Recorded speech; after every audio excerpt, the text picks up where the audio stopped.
And the way things are at the moment, we've got a Garda force high on crack cocaine, out of their minds on drugs. No doubt they will be there.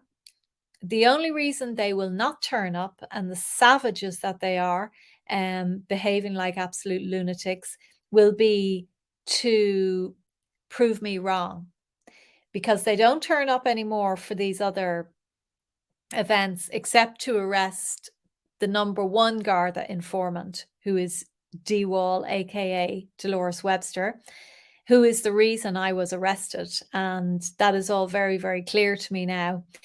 I would just, before I move on to the point I'm making, I just want to say that I do know that Dolores Webster is the reason that I was arrested that day in August 2020. And Dolores Webster tried to, and this will all be heard in my appeal, and I'm not going to give all of the evidence that we have now, but Dolores Webster is working with the Gardaí, and I'm fairly sure that she informed them that I was going to Kilmachannog that day, to highlight the fact that forced vaccines were on the way. And also, she tried to provoke a situation, which was never going to happen in my case, ever. But she wanted me, if you may have listened to the video, I don't know.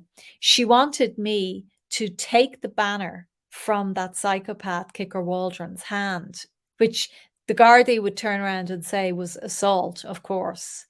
And she was at me, she was goading me while I was doing my stream and saying, this guy is behaving like a gangster and a thug, which was the reason I got 3 convictions, because I said this guy is behaving like a gangster and a thug while I was streaming to my audience. Meanwhile, she was right in the thick of it.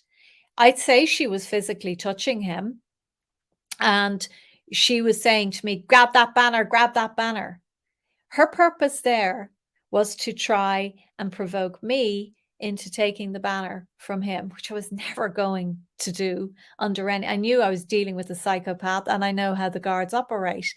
And then she proceeded to tell people, when I was dumped in a squad car and dumped in a cell, that they were not to go to Bray Garda station. And she's in cahoots with another informant who, on the day, Andy Heisman, on the day of my court case in September, probably the most shocking, disturbing, bar one day of my life, they set up a gathering at the Australian embassy when a journalist was potentially going to be jailed. So these people are plants. There are people who try to associate with us and want to stay in with them as well. And I can only assume that they are plants too.